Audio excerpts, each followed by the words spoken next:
자, 오늘 본문도 이제 어제 본문에 이어서 기브온 사람들과 연계된 이야기를 하고 있습니다.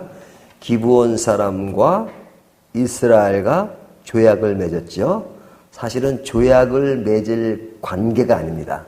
하지만 기브온 사람들이 먼 곳으로 또 왔다고 속였고, 그리고 이스라엘 백성이 믿는 하나님을 좋아한다고 이야기를 했고, 뭐 등등 해서 결국은 뭐 속았든지 속지 않았든지 간에 하여튼 결국 조약을 맺게 됩니다. 같은 사람이 되는 것에 조약을 맺은 겁니다.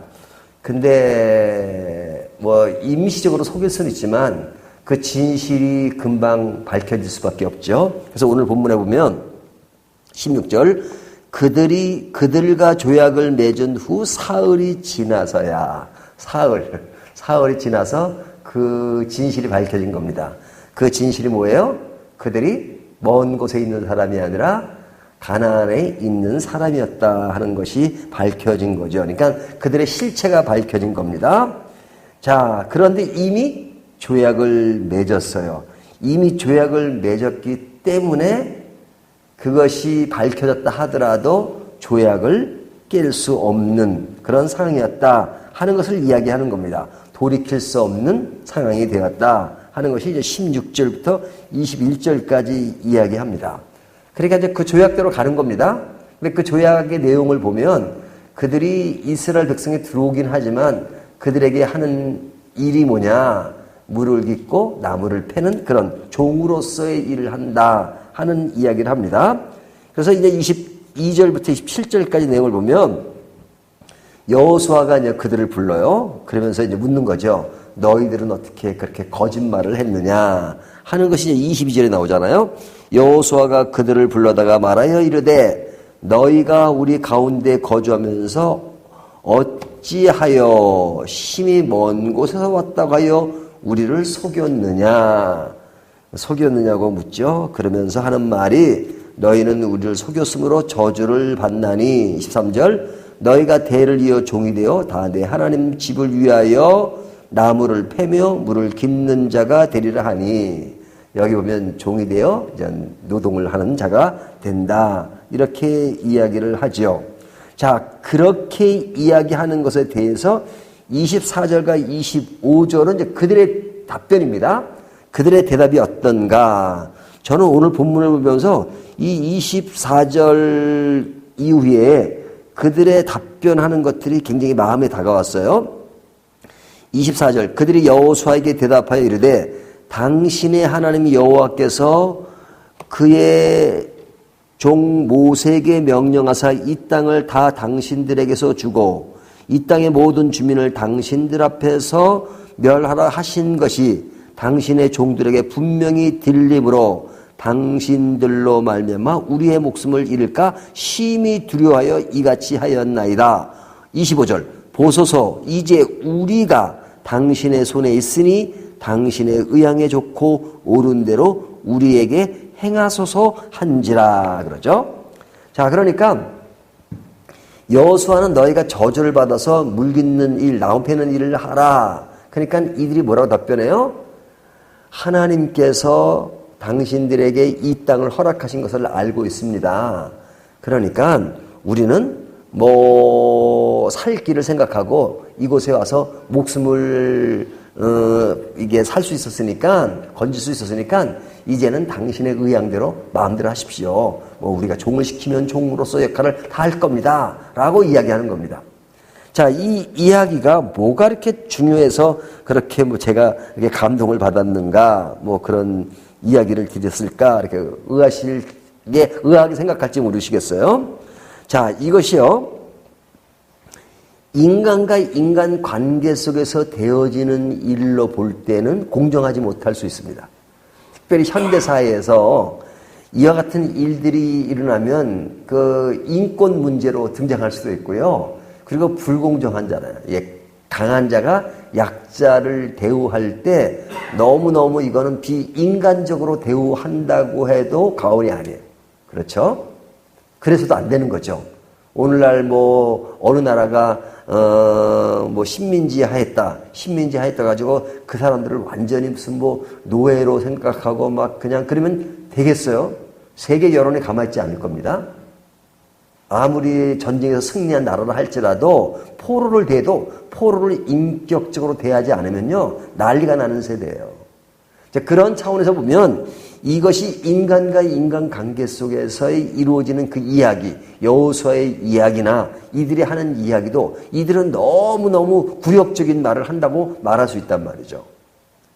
그러니까 이렇게 인간관계에서는 이렇게 좋은 모습이라고 말할 수 없어요. 뭐 요즘도 그렇지만 옛날에도 이것이 썩 그렇게 좋아 보진 않아요, 제가. 근데 왜 이렇게 감동적이라고 이야기하냐면 사람과 사람과 관계 속에서는 그렇지만 하나님과 우리의 관계 속에서는 굉장히 멋있는 얘기예요. 그죠? 자, 하나님과 우리의 관계, 우리가 하나님과의 관계는 뭐에 적용할 수 있냐면 기브온 사람들이 우리의 모습이라고 할 수 있죠.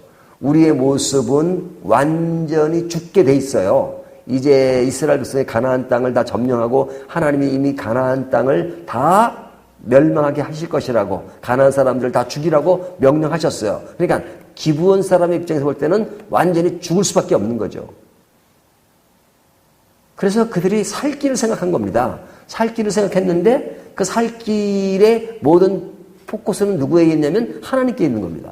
이스라엘이 힘을 가졌지만 이스라엘 자체가 힘을 가진 것이 아니라 하나님이 위대하신 거예요. 그러니까 이들은 하나님이 위대하신 걸 안 거예요.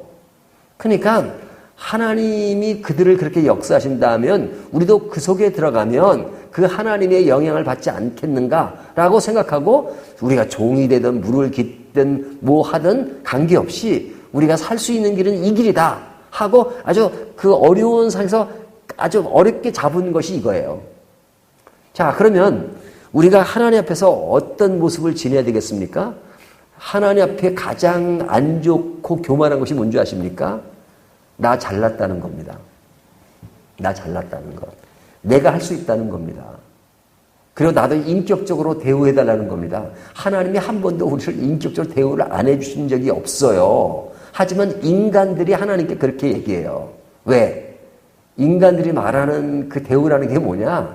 내가 원하는 대로 해달라는 거예요. 내가 원하는 대로. 인간이 불완전하고 인간이 연약하고 인간이 하는 길이 아주 엉망일 수도 있음에도 불구하고 사람들이 끝까지가 아니라 그냥 시시때때로 하나님께 요구하는 것은 뭐냐면 그냥 내가 원하는 대로 해주십시오.